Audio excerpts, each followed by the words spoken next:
નમસ્કાર, તમે જોઈ રહ્યા છો ઓસ્કર ગુજરાતી ન્યૂઝ અને હું છું ભાવના ચૌહાણ। મહીસાગર જિલ્લામાં ફરી એકવાર તંત્રની બેદરકારી સામે ગંભીર સવાલો ઊભા થયા છે।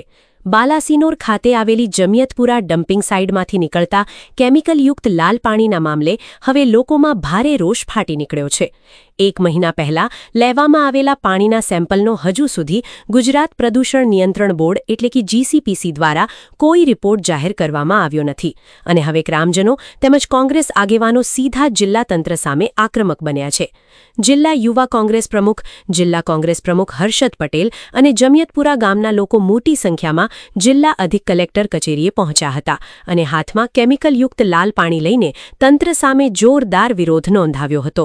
ગ્રામજનોએ તંત્રને સીધો સવાલ કર્યો કે જો આ પાણીમાં કોઈ ઝેરી તત્વ નથી તો શું આ પાણી પીવા માટે તંત્ર મંજૂરી આપશે અને જો આ પાણી પીધા બાદ ગામના લોકોના સ્વાસ્થ્ય પર કોઈ ગંભીર અસર થાય તો તેની સંપૂર્ણ જવાબદારી સરકાર અને તંત્ર લેશે કે નહીં। સ્થાનિકોના આક્ષેપ મુજબ ડમ્પિંગ સાઇટમાંથી નીકળતું લાલ રંગનું પાણી આસપાસની જમીન અને પાણીના સ્ત્રોતોને પ્રદૂષિત કરી રહ્યું છે, જેના કારણે ખેડૂતો, પશુપાલકો અને ગ્રામજનોમાં ભારે ભયનો માહોલ જોવા મળી રહ્યો છે। 1 મહિના સુધી રિપોર્ટ જાહેર ન થવો પણ હવે અનેક શંકાઓ ઊભી કરી રહ્યો છે। લોકોનો આક્ષેપ છે કે આખો મામલો દબાવવાનો પ્રયાસ થઈ રહ્યો છે અને તંત્ર ઉદ્યોગો તથા જવાબદારોને બચાવવાની કોશિશ કરી રહ્યું છે।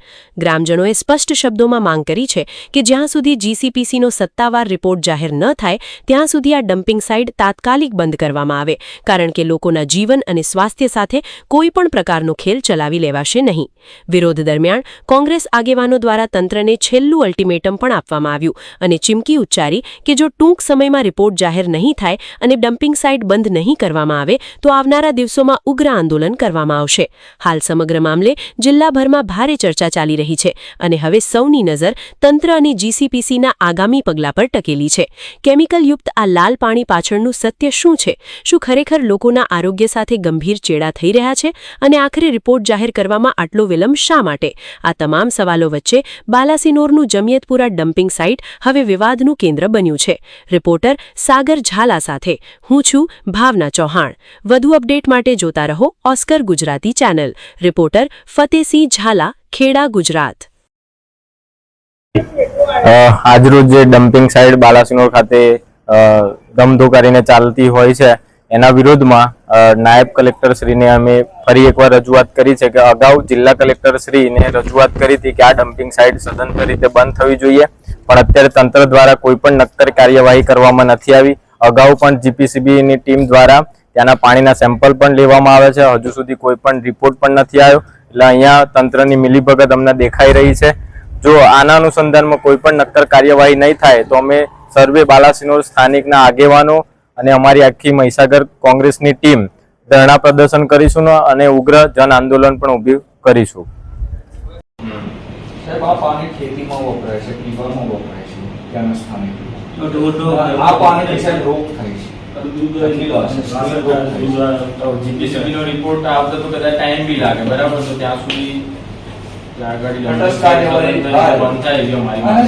આમાં જે અમુક ટન કચરો નાખ્યા પછી સાઈડને બંધ કરવાની આવે ને એનો સમયગાળો બી પૂરો થઈ જશે મારા ખ્યાલ મુજબ, અને એટલો કચરો અંદર પડી બી ગયો છે, ત્યારબાદ પણ આ સાઈડ ચાલુ જ છે આજે।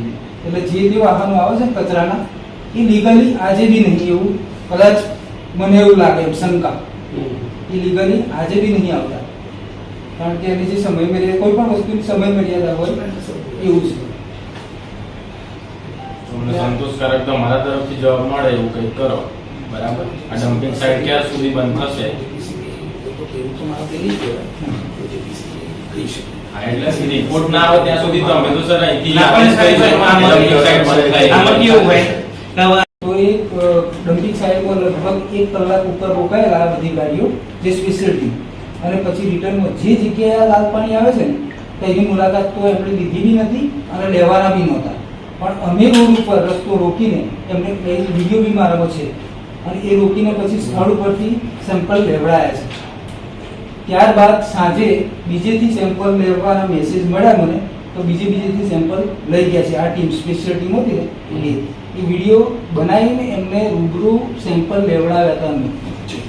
એ જે હતી ને આખી ટીમ એને સ્થળ ઉપર અમે લઈ ગયા।